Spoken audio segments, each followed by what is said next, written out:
Ada satu cara. Apa? Kau harus berikan dia apa yang dia inginkan. Biarkan dia menyusu langsung darimu, tapi jangan sampai lebih dari 7 isapan. Kalau lebih, dia akan tinggal selamanya di tubuhmu. Malam itu, Rosa menyiapkan segalanya. Ia menunggu dalam gelap, duduk bersila, tubuhnya terbuka, dada terbuka. Aira dititipkan ke temannya untuk sementara. Pukul 2.33 menit, sosok wanita itu datang pelan, menyeret tubuh busuknya. Aku ingin asimu. Rosa mengangguk. Ambil. Tapi hanya 7 kali isap. Wanita itu tersenyum. Wajahnya penuh ulat putih. Ia menunduk, lalu menyusu pada Rosa. 1, 2, 3. Rosa meringis. Darah mulai mengalir dari putingnya. 4, 5, 6. Lalu, saat Rosa hendak menghentikannya, wanita itu menggigit keras. Tidak. Dia menancapkan giginya ke dada Rosa, menyedot darah dan ASI sekaligus. 7, 8. Rosa berteriak. Tubuhnya kejang, tapi ia tetap sadar. Ia mendorong sosok itu, lalu mengambil cermin yang telah diritualkan oleh paranormal dan memantulkan bayangan si arwah ke dalamnya. Wanita itu menjerit. Tubuhnya perlahan tersedot ke dalam cermin, menggeliat, melengking, dan dengan satu hentakan, Rosa memecahkan cermin itu. Cahaya putih meledap, lalu hening. Sejak malam itu, Rosa tak pernah lagi melihat sosok itu. AC-nya kembali lancar, Aira tumbuh sehat. Tapi, beberapa bulan kemudian, Rosa menemukan sesuatu dalam lemari pakaian. Sebuah botol kecil berisi cairan putih dan sehelai rambut panjang terbungkus kain kasa. Botol itu tak pernah ia simpan. Hari itu, mentari bersinar lembut menembus sela tirai jendela. Rosa sedang menyuapi bubur ke mulut mungil Aira yang kini sudah bisa duduk sendiri. Tawa bayi itu seolah menjadi penawar dari segala luka masa lalu. Rosa pikir, semuanya sudah berakhir. Sosok itu lenyap. Cermin telah dihancurkan. Malam-malam menyiksa sudah tak ada lagi. Tapi ternyata, beberapa teror tidak datang kembali sebagai hantu, melainkan sebagai ketakutan yang diam.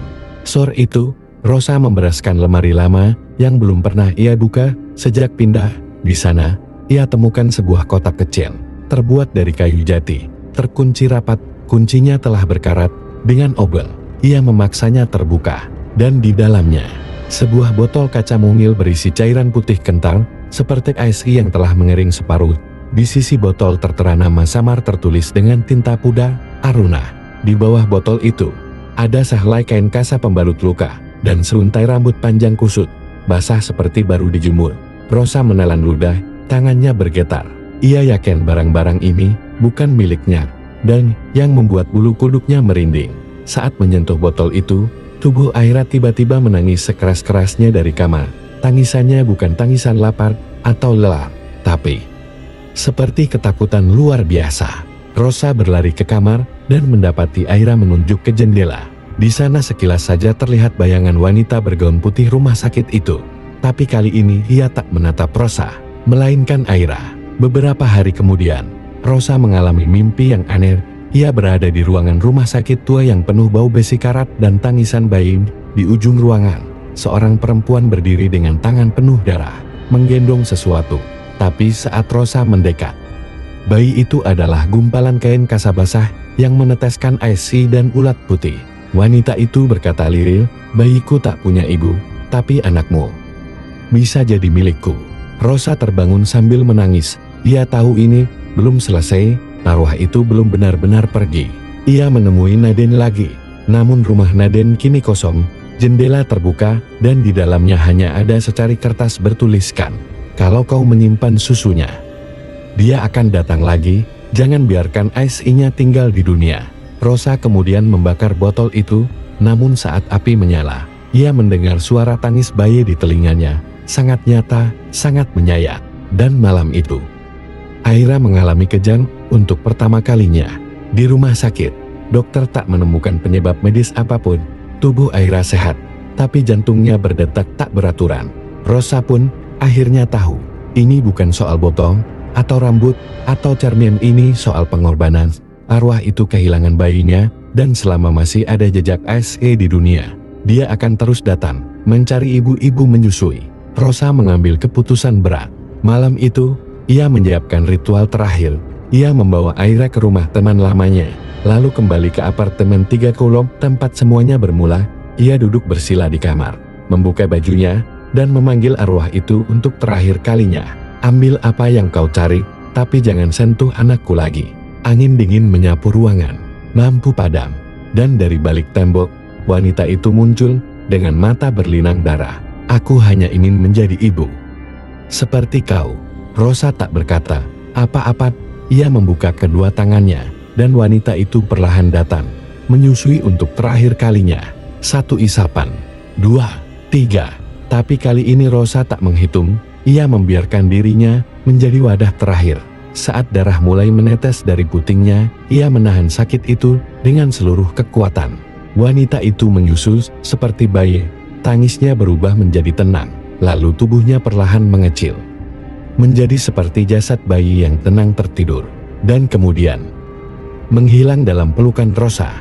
Saat pagi datang, tubuh Rosa ditemukan terbaring di ranjang, tersenyum. Meski sudah tak bernyawa, tubuhnya dingin, tapi damai. Di sisi ranjang, terdapat catatan kecil bertuliskan, "Aku memilih menyusui 1 bayi yang mati daripada kehilangan 1 bayi yang hidup." Aira tumbuh besar tanpa pernah tahu kisah ibunya. Tapi setiap ulang tahunnya, ia selalu menerima hadiah yang aneh.